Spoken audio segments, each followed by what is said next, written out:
Hai guys, kembali lagi nih bersama aku Kristina Wijaya. Dan pada kesempatan kali ini kita bakal bahas sedikit nih tentang video. Jadi, kalian tuh pernah kan ngerekam pakai video HP, pakai HP kalian, terus pas selesai ngerekam nih, kalian lihat nih di HP kalian tuh kayak videonya tuh sekitar puluhan mega, ratusan mega, atau bahkan gigaan gitu. Padahal videonya tuh nggak nyampe yang lama banget, nggak nyampe berjam-jam, padahal kayak cuman mungkin kayak berapa menitan sampai 30 menit gitu. Padahal kalian, misalnya kalian nonton YouTube gitu, kayak yang sekarang, kalian tuh ngerasa kalau meskipun videonya panjang banget, kalian tuh ngehabisin kuota tuh nggak sebanyak itu loh, kayak nggak sampai beratus-ratus mega per video kan. Terus pas kalian kirim nih video ke yang lain, misalnya ke WA atau ke Line atau kemanapun itu yang kayak tempat sosial media, kalian juga notice kalau video kalian itu kayak dari yang misal kayak 20 mega gitu, tiba-tiba jadi kayak pas kalian download jadi kayak cuman berapa kilobyte mungkin bisa, atau kayak 2 mega cuman, kayak kok bisa sih? Nah, ini tuh terjadi proses kompresi di dalamnya. Jadi ada kompresi video.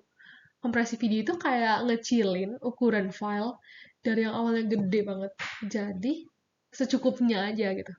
Ada tekniknya nih kompresi itu. Ada yang sampai ngorbanin kualitas kayak video-video di WA, atau yang ngorbanin kualitasnya tuh minim kayak video yang di YouTube. Nah, untuk itu kita bakal bahas itu kali ini. Next.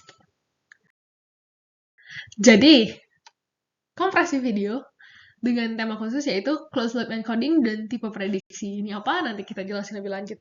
Nah, buat materi kali ini aku dibantu sama teman aku namanya Marvel dengan NIM-nya 058 gitu ya. Oke deh, kita lanjut aja ya.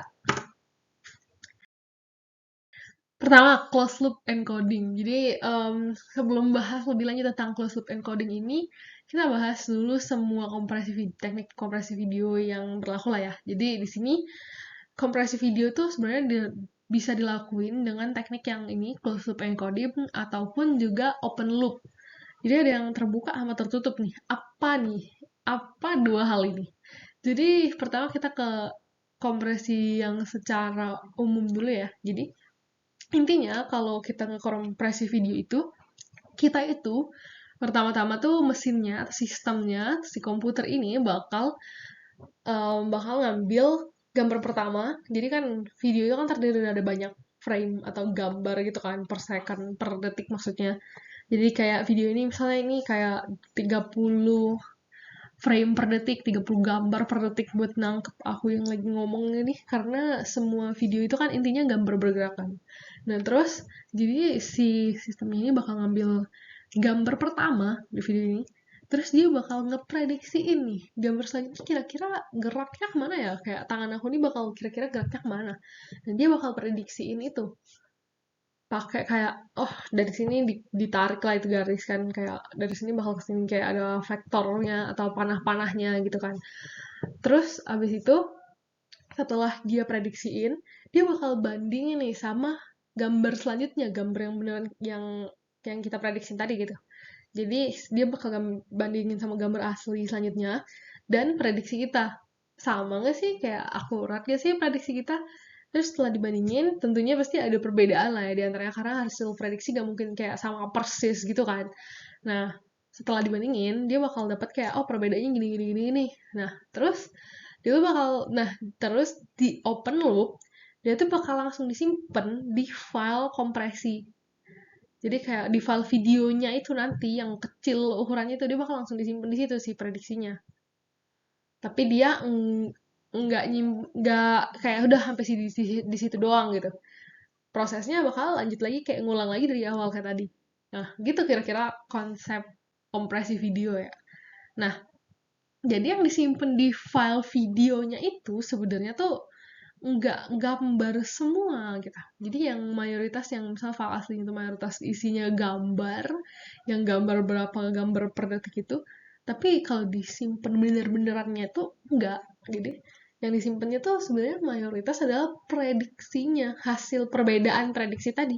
perbedaan antara prediksi sama si frame asli yang udah diproses tadi. Jadi yang mayoritas tuh perbedaannya aja. Jadi nggak nyimpen gambar yang terlalu banyak. Karena kalau misalnya nyimpennya gambar semua tuh filenya bakal gede banget. Misalnya nih, kalau di HP kita itu kan kalau sekali foto kayak 2 mega sampai 3 mega gitu kan. Anggap aja 2 mega nih. Meskipun di HP kita tuh sebenarnya udah dikompres juga sih kalau foto harusnya. Nah, terus misalnya 2 mega dan satu video itu kan 1 detiknya itu kan sekitar 30 frame gitu kan, kayak 30 fps gitu, jadi 30 gambar per sekon. Bayangin aja kalau 1 detik itu kan kita 30 gambar dikali 2 mega setiap gambarnya. Jadi kan ada 60 mega per detik.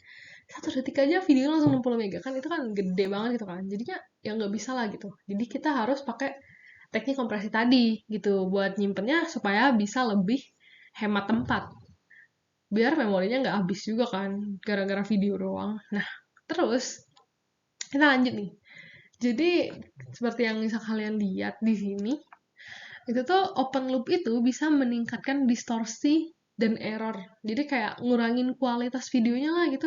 Karena decodernya atau sistem yang bakal nge-translate si file video yang sudah dikompresi tinggal jadi perbedaan prediksi tadi, itu tuh bakal mengacu ke referensi frame yang udah diproses tadi, yang udah di-decode tadi, bukan ke yang aslinya. Jadi bakal ada ketidakakuratan lah dalam prediksi gerakan pada video, jadi agak nggak akurat, jadi mungkin agak rada-rada pecah gitu videonya karena prediksinya tuh nggak akurat. Terus oleh karena itu kita tuh bakal dapetin hasil kompresi yang cenderung memiliki kualitas yang lebih baik kalau kita pakai closed loop. Jadi closed loop itu agak mirip sama proses open loop tadi, cuman ada sedikit tambahan step nih. Nah, kita bakal bahas di slide selanjutnya.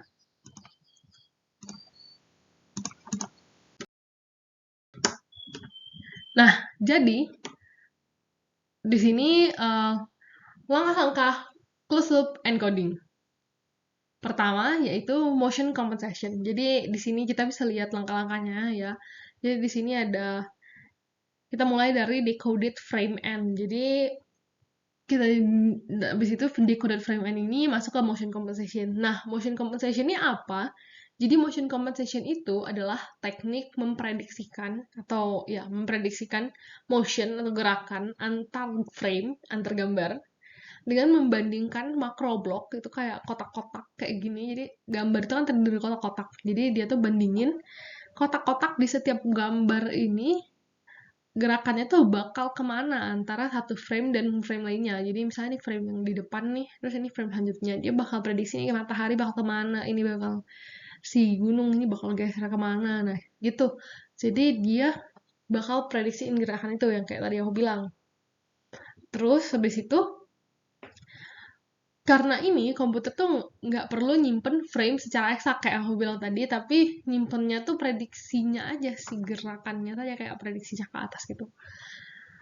Nah, ini tuh manfaatin yang namanya temporal redundancy pada video. Jadi beberapa frame yang berurutan kadang-kadang tuh mirip banget karena pergerakannya tuh dikit. Misal nih kayak gini nih, aku gerak, kayaknya kan aku yang gerak, tapi background aku tuh nggak gerak gitu karena ya aku rekamnya statis gitu backgroundnya, jadi aku nggak gerak kemana-mana, nggak ambil jalan. Nah, kalau aku nggak ambil jalan ini kan otomatis kayak backgroundnya tuh bisa dihemat gitu kan, kayak nggak perlulah kita ngesimpan semua gambar gak gerak gini kan, jadinya dia tuh kayak prediksinya bakal bakal nggak ada gitu kalau dia prediksiin, karena ya nggak gerak sama sekali dari awal sampai akhir video gitu. Terus kalau aku sendiri mungkin ada beberapa part dari aku yang nggak gerak, misalnya kalau aku lagi diem jelasin atau kayak aku nggak mainin tangan sama sekali, mungkin mulut aku aja yang gerak, yang lain nggak gerak. Nah itu tuh bakal bakal beda lah gitu, jadi kayak dia bakal prediksinya nggak terlalu susah gitu karena yang gerak tuh dikit gitu. Jadi dia tuh pakai teknik itulah, pakai prinsip itu buat kompresi ini. Nah, terus lanjut di close loop ini baru kita bahas yang ini. Close loop itu dilakukan motion compensation yang tadi prediksi gerakan tadi pada decoded frame end. Nah, ini tuh decoded frame n ini sebenarnya adalah hasil decoding frame asli n yang telah dikompresi sebelumnya. Jadi kayak dia tuh udah dikompresi sebelumnya, terus dia tuh hasilnya itu, hasil si perbedaan-perbedaan gerakan tadi, dan udah diubah lagi jadi frame-nya, itu bakal dipakai di sini ya. Ini mungkin agak susah dipahami buat sekarang. Cuman tahan dulu karena kita bakal bahas ini benar-benar lebih lanjut di tahap-tahap akhir pas udah balik lagi ke sini terus ke bawah gitu ya. Jadi anggap aja kalian tuh jadi anggap aja ada bahan yang namanya decoded frame n, itu tuh bakal masuk ke motion compensation gitu lah ya. Gitu.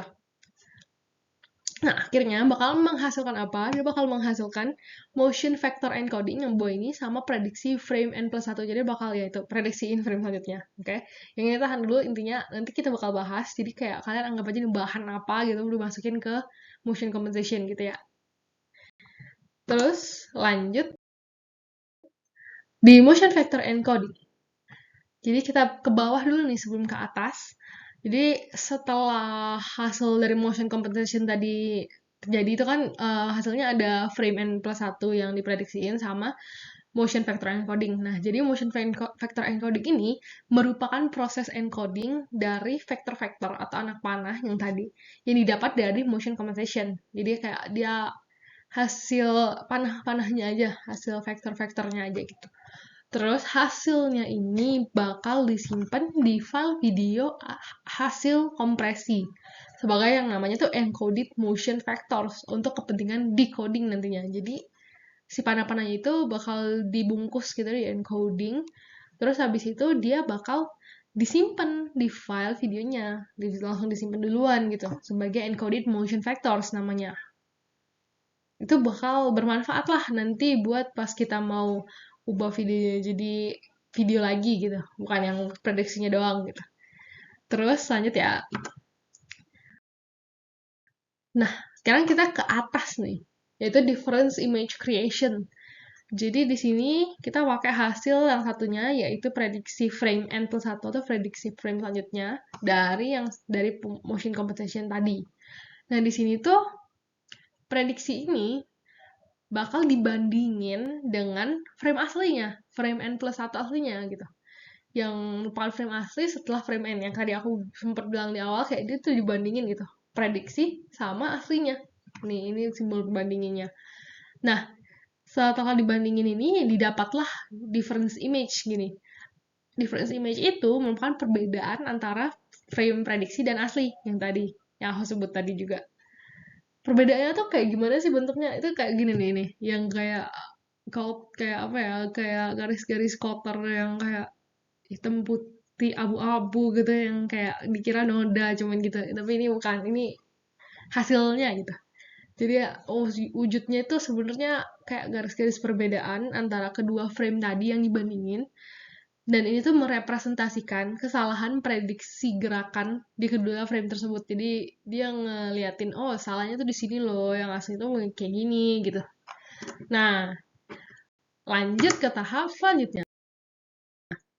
Setelah si perbedaan ini didapatkan, kita bakal kompres nih gambarnya dengan JPEG compression gitu. Jadi kayak JPEG ini kan salah satu format gambar gitu kan. Nah, jadi kita bakal kompres pakai itu. Nah, jadi si difference image tadi atau gambar perbedaan tadi itu tuh bakal dikompres dengan JPG encoding. Di sini ada DCT namanya quantization sama entropy encoding. Jadi kayak ini, pokoknya diproses lah ya oleh 3 hal ini gitu. Terus habis itu ini salah satu letak perbedaannya dengan open loop. Tadi aku bilang kalau si open loop itu setelah di proses ini dia langsung disimpan di file aslinya terus udah kan terus ngulang lagi dari awal. Nah, ini tuh beda. Jadi, hasil kompresi ini yang dari sini tadi itu tuh bakal ngasilin namanya encoded image atau image yang sudah di encoding gitulah yang perbedaan image tadi yang sudah dibungkus gitu. Terus dia bakal yang satunya memang masuk ke file video hasil kompresi kayak yang open loop tadi. Tapi satunya lagi, jadi dia dikopas gitu lah ya, diduplikasi gitu. Dikopas, satunya lagi itu disimpan lagi buat tahap selanjutnya gitu. Jadi satunya tuh digunakan lagi untuk proses decoding di sini. Jadi dia tuh bakal ngebantu prediksi frame selanjutnya.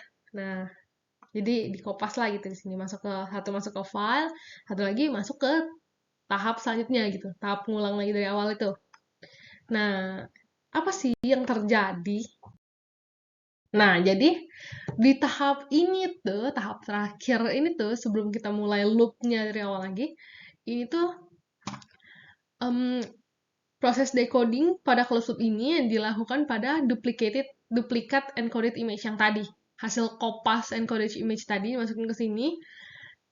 Terus frame-nya tuh jadi intinya tuh kayak decoding itu kan kayak ngebuka bungkus yang encoding itu kan kayak ngebungkus. Nah, decode itu kayak ngebuka bungkusnya lagi. Jadi kayak dia tuh nerjemahin hasil dari encoding tadi gitu lah.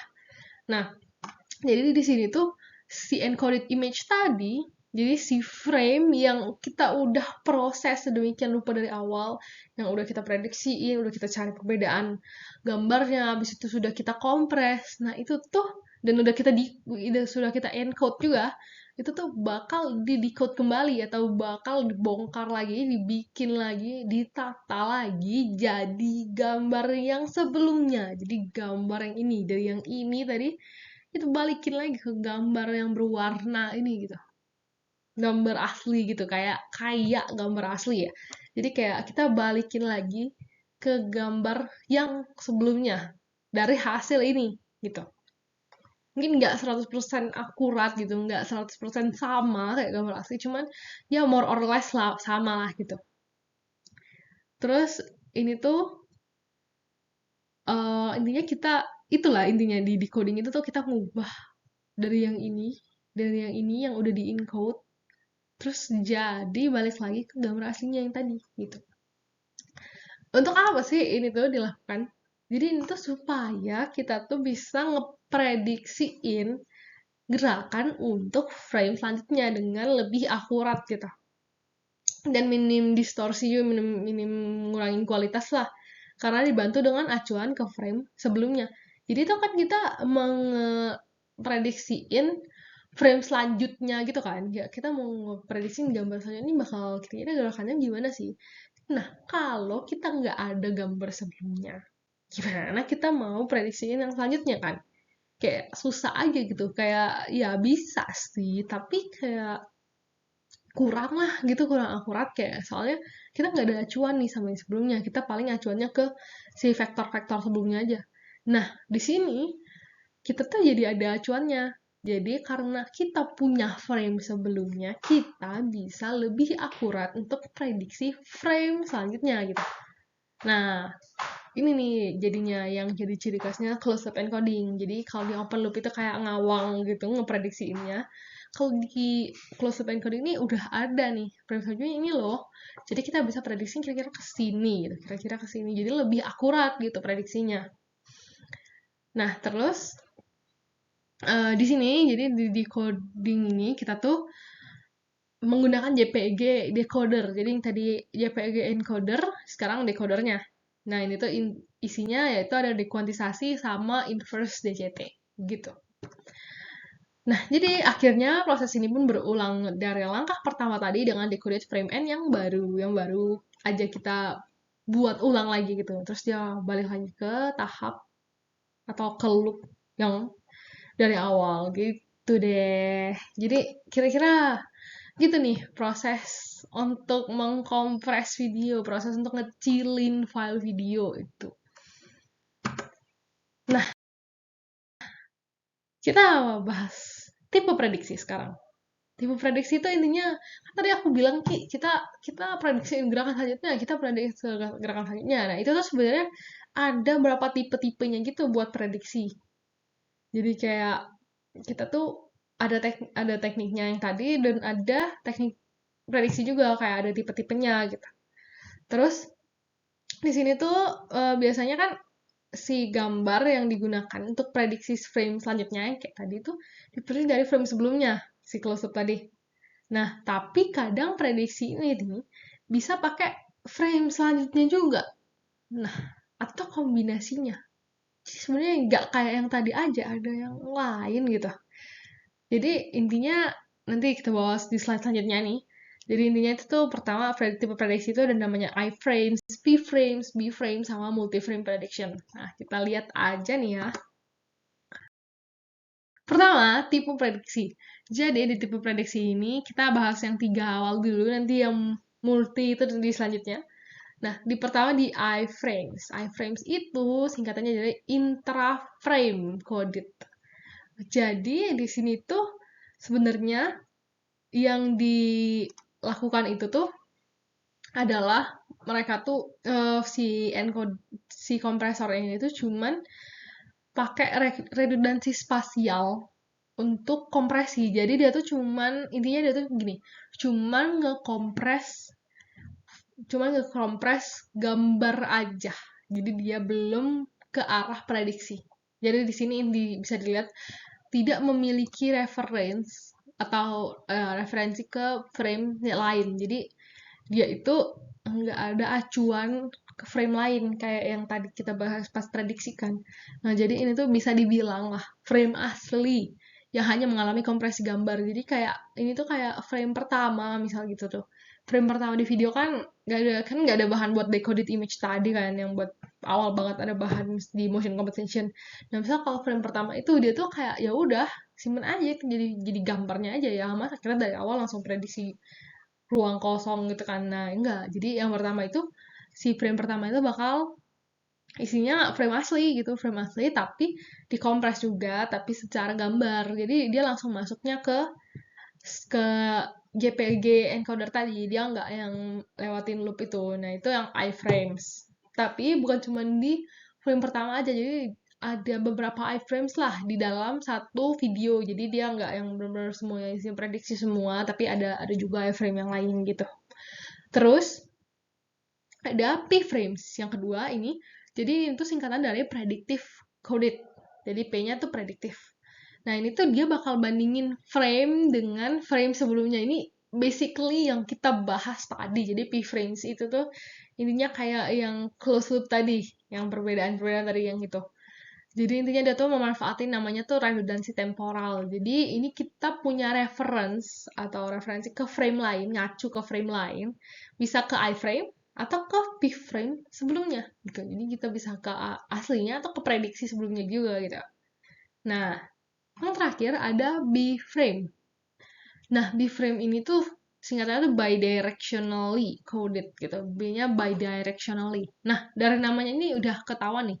Dia tuh kayak ngacu ke dua arah. Nah, kalau yang tadi B-frame sebelumnya, kalau yang I-frame nggak ngacu, si B-frame ini ngacu ke depan dan belakang. Dia ngacu ke frame sebelumnya dan frame setelahnya gitu.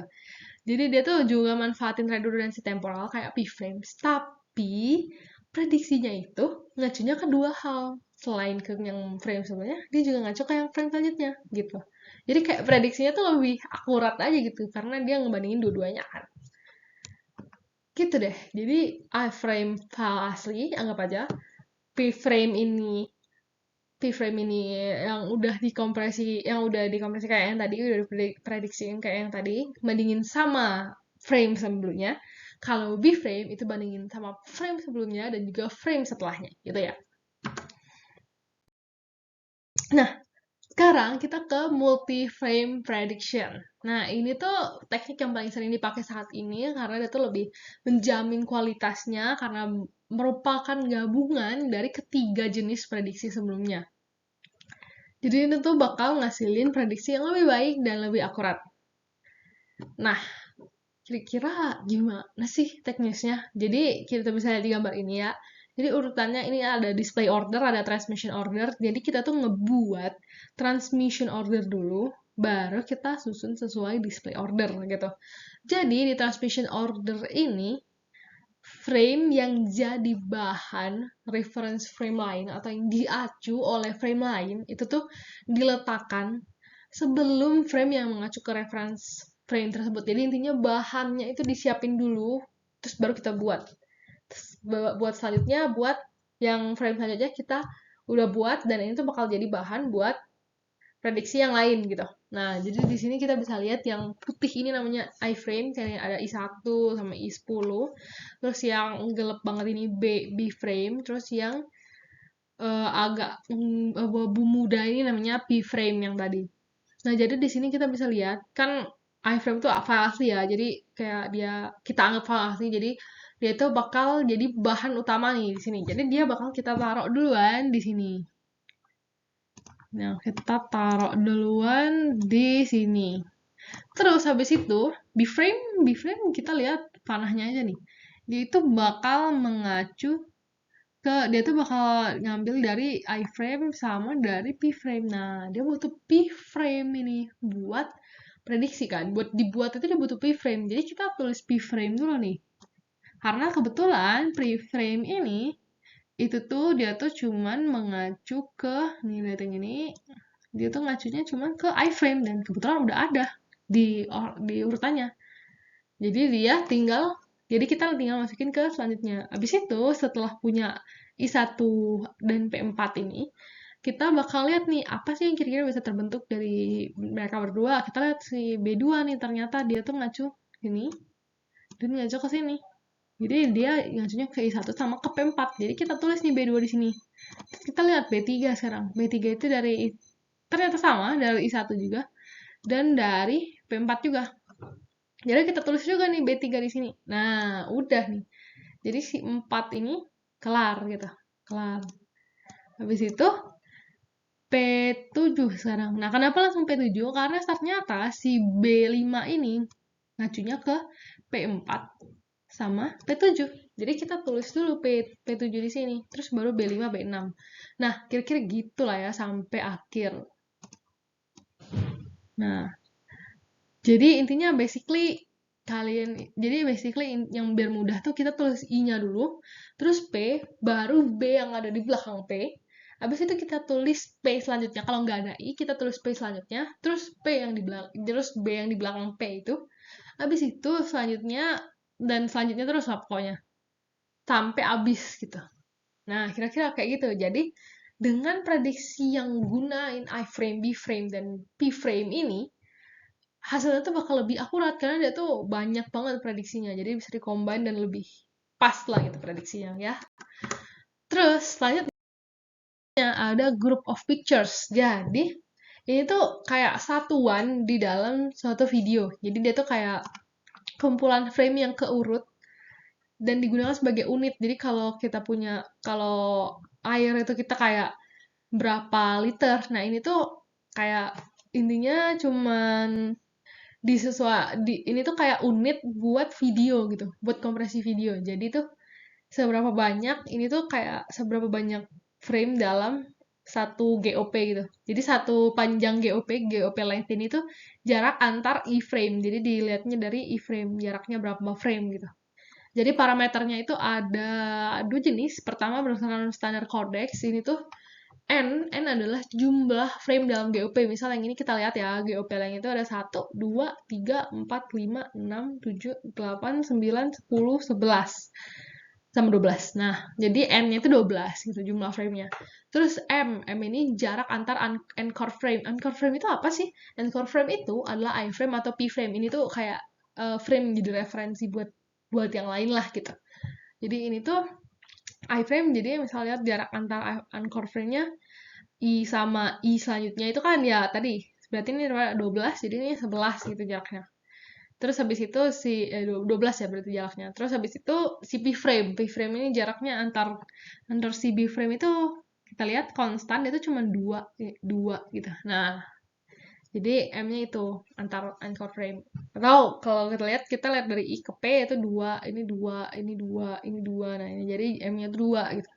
Habis itu yang satu lagi parameter GOP untuk input ke decoder. Jadi untuk nanti dimasukin ke mesin translate-nya dari prediksi-prediksi itu ke videonya asli lagi gitu. Nah, ini tuh ada dua, P between I dan B between P. Jadi ini seperti namanya banget ini. Jadi P between I ini berarti berapa banyak jumlah berapa banyak p frame di antara I frame. Jadi di sini kita bisa lihat aja antara I frame ada berapa, 1, 2, 3, 3p between I. Nah terus B between P ini tuh jumlah B frame di antara P frame. Jadi kita lihat ini antara P frame ada 2, berarti kan 1, 2 gitu.